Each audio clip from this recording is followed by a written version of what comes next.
When Harry met Sally. I don't think anyone is shocked to hear that this movie is in this book. It is a beloved romantic comedy. It stars Billy Crystal and Meg Ryan, and it was a delight to watch again.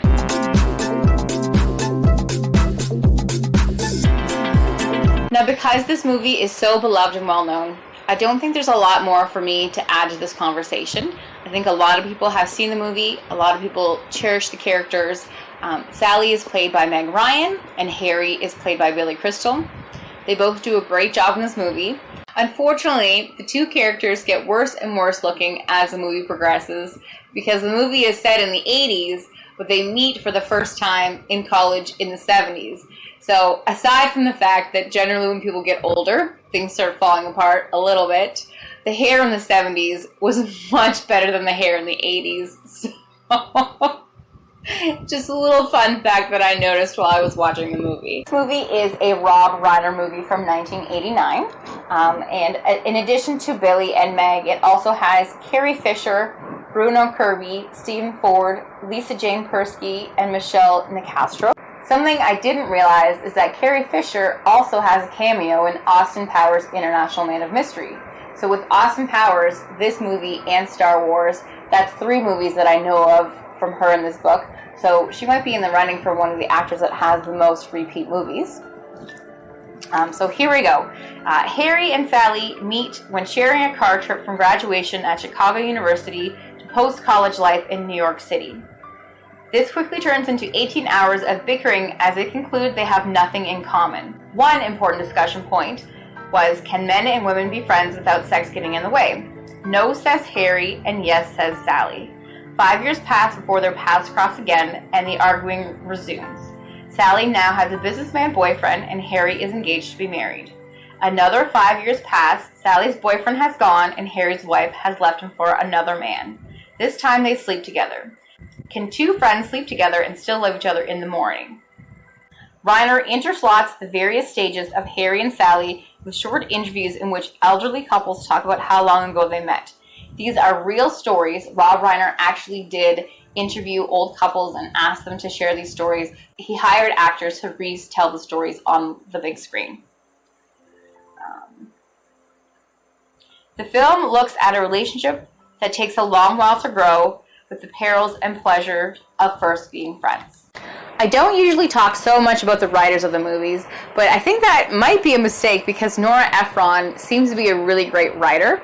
When researching this movie, I also found a fact. The third time that Sally and Harry meet is at a bookstore that is actually closed now in real life because a Barnes & Noble opened up around the corner from it, which was the inspiration for the movie You've Got Mail, which is another movie that Nora Ephron wrote. This also stars Meg Ryan, but with Tom Hanks, and it is, I believe, the second movie that Meg Ryan and Tom Hanks are in together because they're both in Sleepless in Seattle. And it got me really wondering what other movies Nora had written, because, I mean, writing a script and being the storyteller is a huge part of making a movie, and she obviously does a really good job with romance and romantic comedies and telling stories.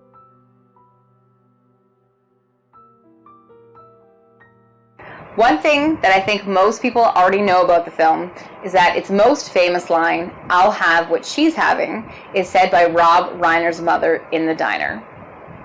Another fact that I didn't know is that Billy Crystal improvised the line at the end of the movie when he says, when you realize you want to spend the rest of your life with someone, you want the rest of your life to start as soon as possible.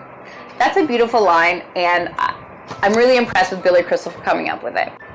Although I do admit I love the line that Billy Crystal came up with for the end of the movie, I find the story a little bit unrealistic. I do love the story. I love the movie.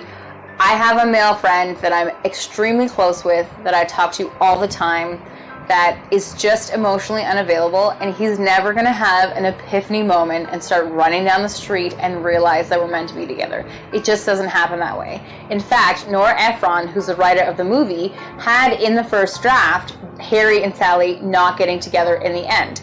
And she said it was because it was the most realistic ending. And I'm here to tell all you girls that think romance movies are true, that is the most realistic ending.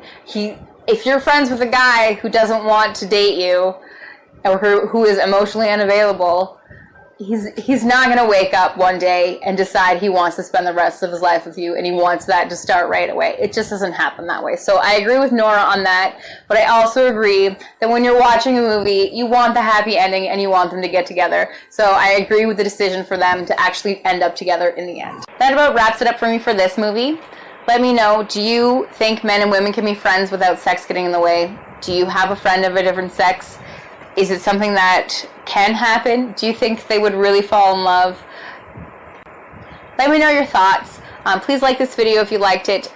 Subscribe to my channel and hit the notification bell if you want to know when my next video will be coming out.